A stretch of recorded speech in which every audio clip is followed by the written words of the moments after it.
भारतीय संस्कृति,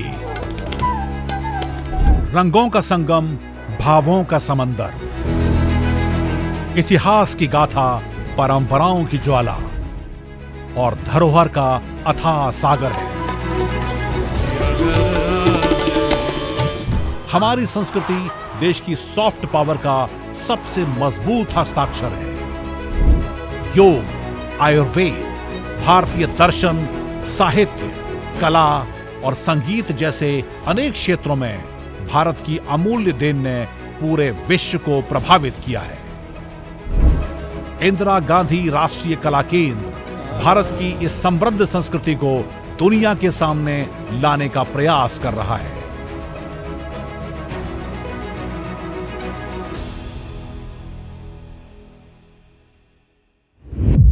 नमस्कार, स्वागत है आप सभी का हमारी इस खास पेशकश संस्कृति संवाद में। मैं हूं आपके साथ नमिता। संस्कृति संवाद, जहां संवाद होता है संस्कृति का, बात होती है परंपरा की, धरोहर की, इतिहास की, त्योहारों की और भारत की विविधता की। हर परंपरा एक कहानी कहती है और हर कहानी में कोई ना कोई सूत्र होता है संस्कृति का। भारतीय संस्कृति निरंतर और निर्बाध बहने वाली नदी की तरह है, जो सभ्यताओं को पोषित करती चली आ रही है। ये सर्व समावेशी संस्कृति है जिसमें अपना पराया ये सब कुछ नहीं होता, कोई भेद नहीं।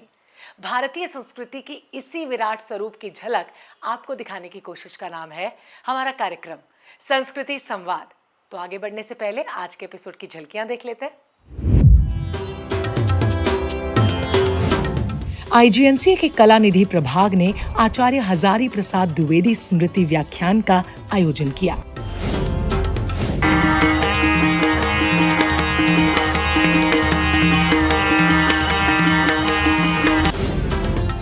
सुगंधा देवी अपने कार्यों और व्यवहार के कारण जनमत संग्रह से चुनी गई पहली शासक बनी। कपिला जी पहले ऐसा था तो वहाँ के जितने भी नर्तक थे लड़कियां बन के नाचती। नंदीग्राम गांव, जिसे इसके प्राचीन नाम भरत कुंड के नाम से भी जाना जाता है।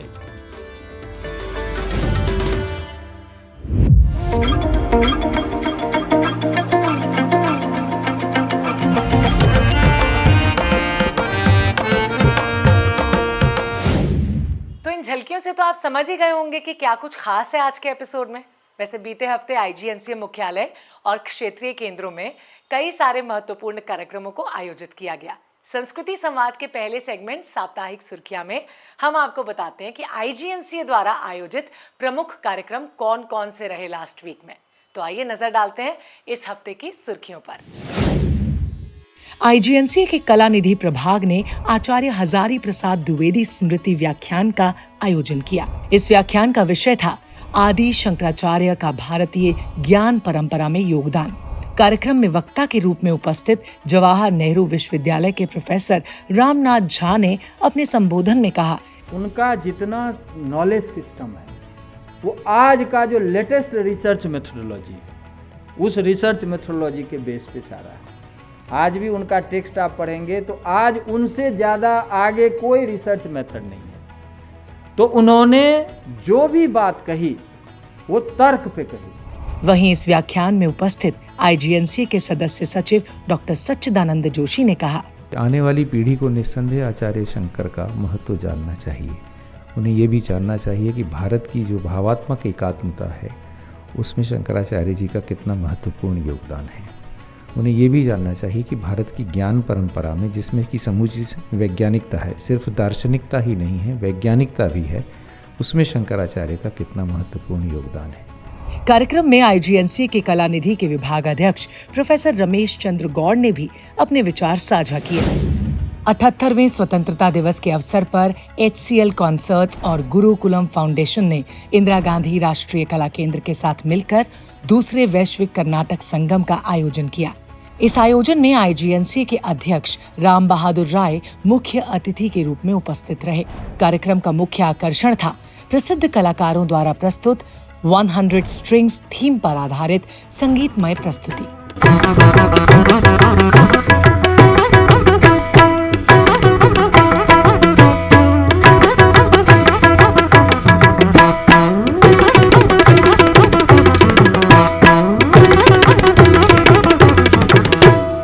जिसमें मृदंगम वादक तंजावुर के मुरुगा भूपति, वीणा वादक निर्मला राजशेखर, संतूर वादक संदीप चटर्जी और तबला वादक पंडित रामदास पलसुले ने भाग लिया।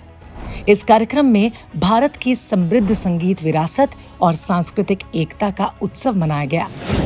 17 से 25 अगस्त तक चिनार बुक महोत्सव का आयोजन किया। जम्मू और कश्मीर के प्रमुख सचिव संस्कृति सुरेश कुमार गुप्ता, श्रीनगर के deputy commissioner IAS doctor Bilal Moinuddin Bhatt ने स्टॉल का दौरा किया। IGNC की क्षेत्रीय निदेशक श्रुति अवस्थी ने स्टॉल पर आए अतिथियों को पुस्तकों के बारे में जानकारी दी। विद्वान वाग्यकार संगीतज्ञ पंडित रामाश्रय झा के अप्रतिम योगदानों को याद करते हुए IGNC के क्षेत्रीय केंद्र वाराणसी और राम रंग समिति ने संयुक्त रूप से राम रंग जयंती संगीत समारोह का आयोजन किया। कार्यक्रम में क्षेत्रीय निदेशक डॉक्टर अभिजीत दीक्षित ने काशी की उन्नत संगीत परंपराओं में नादवेद से लेकर राम रंग जी तक की विस्तृत सांगीतिक परंपरा का उल्लेख किया। समारोह में विभिन्न कलाकारों ने राम रंग रामायण के अंतर्गत विविध रंगों में अनुपम बंदिशें प्रस्तुत की। कार्यक्रम में काशी की संगीत परंपरा के मूर्धन्य विद्वानों और बड़ी संख्या में छात्र छात्राओं की उपस्थिति रही। इंदिरा गांधी राष्ट्रीय कला केंद्र के क्षेत्रीय केंद्र गुवाहाटी ने मणिपुर की सुबिका कला का इतिहास और सौंदर्य शास्त्र पर आभासी वार्ता यानी वर्चुअल टॉक का आयोजन किया। कार्यक्रम का संचालन कर रहे डॉक्टर रेम्बेबो ओडियुओ ने सुबिका जैसी स्वदेशी कला रूपों के संरक्षण के महत्व पर जोर दिया। तो वहीं मुख्य वक्ता के रूप में उपस्थित डॉक्टर सफा युमनाम ने 18वीं और 19वीं सदी में विकसित हुई सुबिका कला को मणिपुर की एक अनूठी कला बताया। सप्ताह की सुर्खियों के बाद अब बारी है सांस्कृतिक प्रस्तुति की। भारतीय संगीत में वाद्य यंत्रों का विशेष महत्व है। वाद्य यंत्र संगीत की जान है। तानपुरा, वीणा, सितार, सरोद, वायलिन, सारंगी और बांसुरी जैसे वाद्य यंत्र मन को मंत्रमुग्ध कर देते हैं। तो आज हम आपको एक ऐसे गुणी कलाकार से मिलवा रहे हैं जो सरोद, सुरसिंगार, मोहन वीणा, सेनी रबाब जैसे कई शास्त्रीय वाद्यों में पारंगत हैं। इसीलिए इन्हें बहुमुखी कलाकार के रूप में भी जाना जाता है। हम बात कर रहे हैं प्रसिद्ध संगीतकार जयदीप मुखर्जी की। तो आइए आपको सुनवाते हैं उनका सुरसिंगार वादन। ये प्रस्तुति उन्होंने IGNC के 36वें स्थापना दिवस के अवसर पर दी थी।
जयदीप मुखर्जी के सुर सिंगार वादन की मधुरता ने आपके कानों में यकीनन मिश्री सी घोल दी होगी। बहरहाल अब बढ़ते हैं कार्यक्रम के अगले सेगमेंट की तरफ। भारत में महिलाओं की सत्ता और प्रशासन में भागीदारी हजारों वर्षों से चली आ रही है। जब जब बाहरी आक्रांताओं ने भारतीय भूमि पर अपनी कुदृष्टि डाली, तब तब यहाँ की वीरांगनाओं ने भी मातृभूमि की रक्षा के लिए संघर्ष किया और बलिदान भी दिया। उन्होंने शासन प्रशासन में भी अपनी कुशलता का लोहा मनवाया। आज सिने सर्कल के खास सेगमेंट में हम कश्मीर की ऐसी ही 13 वीरांगनाओं की कहानी आपको दिखा रहे हैं, जिनके कुशल नेतृत्व के कारण धरती का स्वर्ग कश्मीर को एक नया और अनूठा नाम मिला, स्त्री देश। उन्हीं वीरांगनाओं की शौर्य गाथा है फिल्म स्त्री देश। आइए देखते हैं।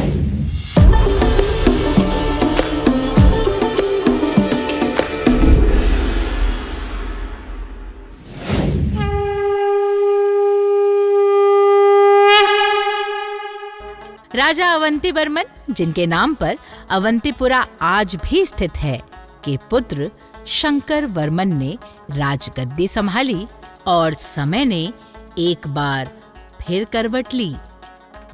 इस विजय अभियान में अचानक एक तीर शंकर वर्मन की गर्दन पर लगा और उनकी मृत्यु हो गई। श्रीनगर अभी काफी दूर था। राजा के न रहने पर बगावत के खतरे पैदा हो जाते। रानी दोराहे पर खड़ी थी। उसने एक उपाय सोचा। संकट की घड़ी थी। राज्य को चलाने वाला कोई शासक नहीं बचा था। तब कुछ बुद्धिमान मंत्रियों ने एक जनसभा बुलाई और संभवतः सुगंधा देवी अपने कार्यों और व्यवहार के कारण जनमत संग्रह से चुनी गई पहली शासक बनी। पितृसत्ता में ये तब भी आसानी से हजम नहीं हुआ और कुछ सालों में ही कुछ ईर्ष्यालु मंत्रियों ने षड्यंत्र से सुगंधा को सत्ता से बेदखल कर दिया। फिर कुछ समय बाद सुगंधा के विश्वास पात्र मंत्रियों के कहने पर श्रीनगर के बाहरी इलाके में सत्ता दोबारा पाने की चाह में सुगंधा ने एक युद्ध जरूर लड़ा, पर उसकी हार हुई। इस देश की ये महानायिका कारावास की अंधियारी कोठरी में खो गई। सुगंधा के सुख शांति वाले शासनकाल के बाद करीब 50 वर्षों तक राजनीतिक अस्थिरता की शुष्क आंधियां चलती रहीं। कश्मीर में अमन का हरा भरा वृक्ष सूख गया। इसी बीच कश्मीर के पड़ोस में लोहार एक महान साम्राज्य के रूप में उभरा। उस साम्राज्य के एक तरफ कश्मीर और दूसरी तरफ अफगानिस्तान से लेकर ईरान तक फैला हिंदू शाही साम्राज्य था। इसी लोहार साम्राज्य की राजधानी लोहरेन में एक राजकुमारी दिद्दा का जन्म हुआ। नन्ही राजकुमारी अपंग थी। महाराज सिम्हराज ने उसे त्याग दिया और उसकी परवरिश वलजा नामक सेविका ने की। इधर राजकुमारी जवां हो रही थी, उधर कश्मीर में साल 950 ईस्वी में राजा पर्वगुप्त के पुत्र अय्याश राजकुमार क्षेमगुप्त ने राजगद्दी संभाली। उसने अपने ही मंत्री फाल्गुन की पुत्री से शादी की, पर फिर एक दिन शिकार के दौरान उसने दिद्दा को देखा। उसके रूप और वाक चातुर्य से आकृष्ट हुआ। वारिस की चाह में उससे शादी की। शुरुआत में दिद्दा को सामाजिक स्वीकार्यता नहीं मिली, क्योंकि उसकी अपंगता को अपशगुन की तरह देखा गया।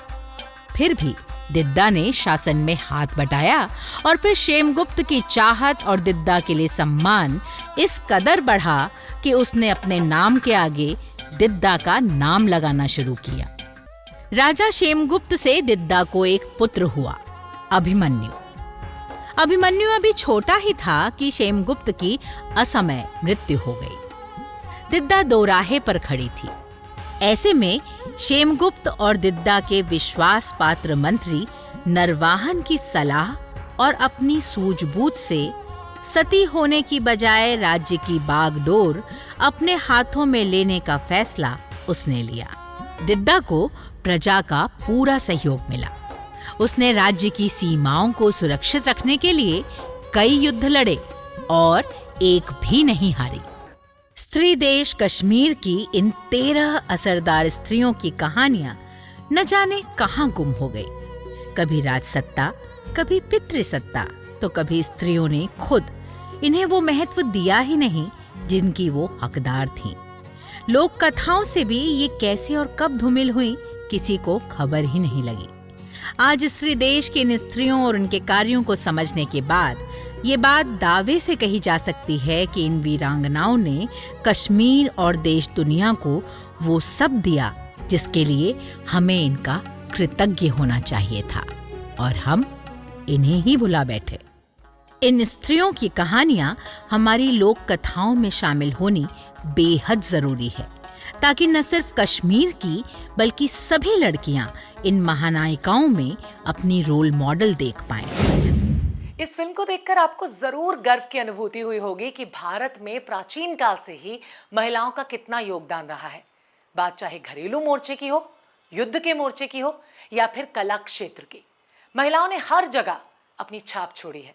नृत्य भी ऐसा ही क्षेत्र है जिसमें महिलाओं का योगदान अतुलनीय है। भारत में शास्त्रीय नृत्य की परंपरा बहुत प्राचीन और समृद्ध है। भरतनाट्यम, कुचिपुड़ी, ओडिसी, मणिपुरी, कथकली और मोहिनी अट्टम भारतीय शास्त्रीय नृत्य की प्रमुख शैलियां हैं। इनमें से कथक उत्तर भारत का प्रमुख शास्त्रीय नृत्य है। आज संस्कृति संवाद के विशेष साक्षात्कार सेगमेंट में हम आपको मिलवाने जा रहे हैं दिग्गज कथक नृत्यांगना पद्मश्री सितारा देवी से। उन्हें नृत्य साम्राज्ञी की उपाधि भी दी गई है। सितारा देवी मुद्राओं, भाव भंगिमाओं और अभिनय से ऐसा वातावरण बना दिया करती थीं कि देखने वाले तो उसमें खो जाते थे। तो आइए मिलते हैं नृत्य साम्राज्ञी सितारा देवी से।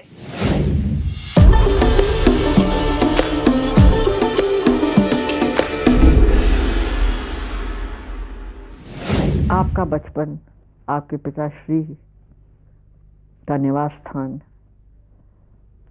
वो उसमें से कितनी धाराएं निकली कलाओं की। बिल्कुल सही। तो मैं चाहती हूँ कि आप शायद, अगर आपको ये स्वीकार हो, तो वहीं से शुरू करें बात। आज जो कुछ भी आप लोग दुनिया से मान सम्मान जो कुछ मिला, अवार्ड्स मिले, प्यार मिला, मोहब्बत मिली, सारी चीज़ें मिली, सब उनका श्रेय है, उनका आशीर्वाद है। और उन्होंने बड़ी मेहनत की है, बड़ी मेहनत की। सब पूरे ख़ानदान को उन्होंने कहा कि मेरी माँ से जब शादी करके आए तो बोले कि भाई मैं तो, मेरे पास कुछ नहीं है, मेरा बैंक बैलेंस नहीं है, कुछ नहीं है, मेरे पास जो कुछ है, मेरे पास विद्या है, वो मैं तुम्हारे बच्चों को वही मैं दे सकता हूँ। बनारस में जी कपिला जी पहले ऐसा था, तो वहाँ के जितने भी नर्तक थे लड़कियाँ बन के नाचते थे। तो ये प्रथा तो पहले थी। अभी जो भी रामलीला जितना होता है वहाँ सीता वो लड़का ही बनता है। सही, बिल्कुल। और लड़कियों को वहाँ बिल्कुल इजाज़त नहीं है। जिस ज़माने में हम सीख पाए वो ज़माना बहुत अच्छा था अभी से। लेकिन सितारा जी, जब आप बनारस से बम्बई गई तो फिर वहाँ तो दूसरी तरह का वातावरण था। बम्बई में ये जैसे भरतनाट्यम, कथक, ये सब कुछ नहीं था, कुछ नहीं था। आज मैं 62 साल की बात कर रही हूँ। मैं आई हूँ 12 साल की उम्र में। कुछ पिक्चर बन रही थी, उषा हरण, तो क्या धार्मिक पिक्चर हम लोग सब बना ही रहे। पहले बहुत बनता था। तो बोले भाई नाच गाना नहीं है, शास्त्रीय गाना तो था महाराष्ट्र का, लेकिन भाई नाच वाच नहीं है, राधा कृष्ण नाचे, वो नाचे, शिव नाचे। तो निरंजन शर्मा थे, वो बनारस के थे। कहे भाई हमने सुना है कि ये सुखदेव महाराज की लड़कियां नाचती हैं, तुम बनारस जाओ, अपने असिस्टेंट को भेजा। अब जाकर पता लगा कि मोहल्ले में देखो, अगर उनमें से कोई लड़की आती तो उसको लेकर आओ, और लड़की छोटी चाहिए, क्योंकि हीरोइन उनकी थी सुल्ताना करके, जुबैदा की बहन, बहुत सुंदर। कहे ठीक है। कहीं पहुंच गए वो, तो उस वक्त हम रियाज कर रहे थे, पिताजी नचा रहे थे। तो आए तो बंद हो गया। बम्बई, अरे बाप रे, बम्बई का आदमी आया है। अब पूरे हलचल मच गया। बैठिए बैठिए बैठिए बैठिए, पानी नाश्ता। अरे नहीं आप रहने दीजिए, इस बच्चे को नचाइए ना, हम इसका डांस देखेंगे। खैर पिताजी ने फिर नचाया। कहें देखिए हम किस लिए आए हैं कि हम इस बच्ची को बम्बई ले जाना चाहते हैं, और पिक्चर में ऐसा रोल है कि एक 12-13 साल की लड़की है, हंसती खेलती भागती है, हीरोइन का दिल बहलाती है, नाचती है, उससे मजाक करती है, चंचल लड़की, ऐसा चाहिए मुझको। पिताजी बोले कि अभी तो इतनी छोटी, तालीम दे रहे हैं हम, इसको सिखा रहे हैं, कहे वहाँ भी तालीम दीजिए, आपको बहुत बड़ा फ्लैट मिलेगा, सब जो भी चाहिए आपको सुविधाएं सब मिलेंगी आपको। तो कहे ठीक है। तो नंदा दीदी ये लोग सब जवान जवान थे, कहे आपकी बेटियां इन लोगों को भी ले चलिए, तो हीरोइनें बन जाएंगी जाते ही। तो हम लोग सब आ गए, फ्लैट में रहने लगे, और गाने में उन्होंने सिद्धेश्वरी बाई को बुलाया, क्लासिकल। हाँ मुझे याद है। पूछा पिताजी से कि यहाँ, कहे कि अभी यंग में तो सिद्धेश्वरी बाई हैं, आप जाइए दाल की मंडी, वहाँ पर उनका मुजरा होता है। तो वहाँ गए, फिर उनको बुक किया। पूरे बम्बई में हल्ला हो गया कि ये कौन सा नाच है, ये लड़की नाचती है। फिर ओपेरा हाउस में प्रोग्राम देखने आए, वहाँ नाचे। कहीं ये तो नाच बिल्कुल अलग लगता है, क्या कहा है, हम लोगों ने नहीं देखा। तो मेरे पिताजी ने कहा ये कथा नृत्य है, हमारा राधा कृष्ण का ये सब नृत्य है, शिव पार्वती का है, वो सब ये नृत्य है, भले हमको यही सब चाहिए। हमें अवॉर्डेड फिल्म है हमारी वतन, महबूब खान की, महबूब साहब की। उसमें अपना उस वक्त की स्टार लोग के, विभो उनका नाम, कुमार विभो को खूब जानती थी। विभो का आप जानती हैं, हाई पाकिस्तान। कुमार जो पूरन भगत में काम किए थे, सुपरस्टार, वो हीरो थे। एक माया बनर्जी थी लड़की, वो थी, मैं थी उसमें। तो तीन हीरोइनें थी। मैं उस वक्त 14 साल की थी उस पिक्चर में। तो बेस्ट एक्टिंग का मुझे अवार्ड मिला है, अभी रखा हुआ है अवार्ड, बहुत और बढ़िया। सोने का अवार्ड, सोने का वो सोना 22 रुपए तोला था, 12 ग्राम। तो सोने का अवार्ड मिलता था। फिर महबूब खान की दूसरी पिक्चर उनकी अपनी बनी नजमा, उसमें बेस्ट एक्टिंग अवार्ड मुझे मिला। 2 पिक्चरों में मुझे एक्टिंग अवार्ड मिला है। और जो भी मान मिला है आप लोगों ने सबने दिया है, वो तो आपके सामने ही है। आइए अब रुक करते हैं संस्कृति संवाद के आखिरी सेगमेंट, मेरा गांव मेरी धरोहर का, जिसमें आप रूबरू होते हैं भारत के किसी एक गांव की विशेष लोक कला और परंपरा से। अब तक तो आप जान ही चुके होंगे कि मेरा गांव मेरी धरोहर भारत सरकार की अहम परियोजना national mission on cultural mapping का महत्वपूर्ण अंग है। इसके अंतर्गत देश के सभी गांव का डॉक्यूमेंटेशन किया जा रहा है, और आज इस सेगमेंट में हम जानेंगे उत्तर प्रदेश के गांव नंदीग्राम को। आइए देखते हैं।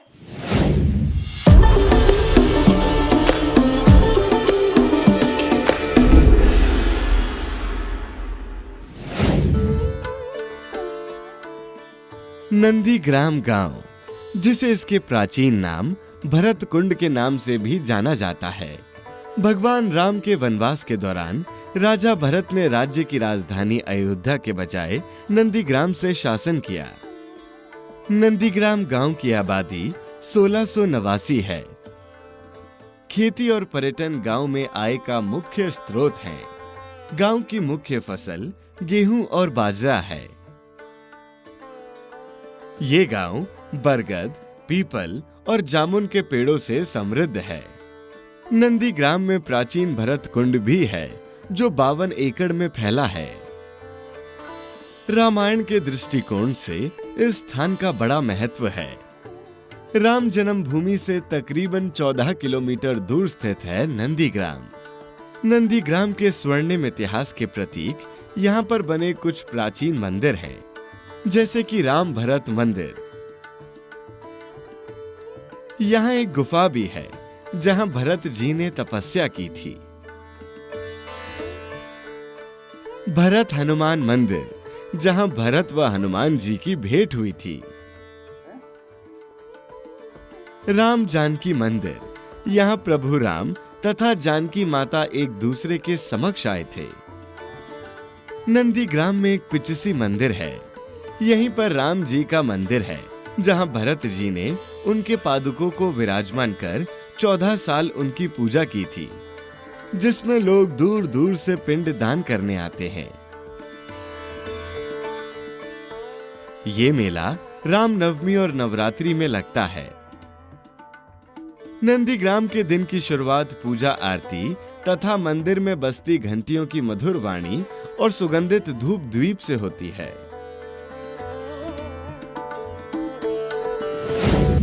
तो ये था संस्कृति संवाद का हमारा आज का एपिसोड। उम्मीद करती हूँ कि आपको ये पसंद आया होगा। वैसे आपके सुझाव हमारे लिए इंपॉर्टेंट हैं, इसलिए आप अपने सुझाव हमारे साथ ज़रूर शेयर करें। हमारी ईमेल आईडी है ये। आपसे डीडी भारती पर फिर से मुलाकात होगी IGNCA के स्पेशल प्रोग्राम संस्कृति संवाद के साथ, जो आपको रूबरू करवाएगा भारत की बहुरंगी संस्कृति से। फिलहाल मुझे इजाजत दीजिए और आप अपना बहुत अच्छे से ध्यान रखिए। नमस्कार।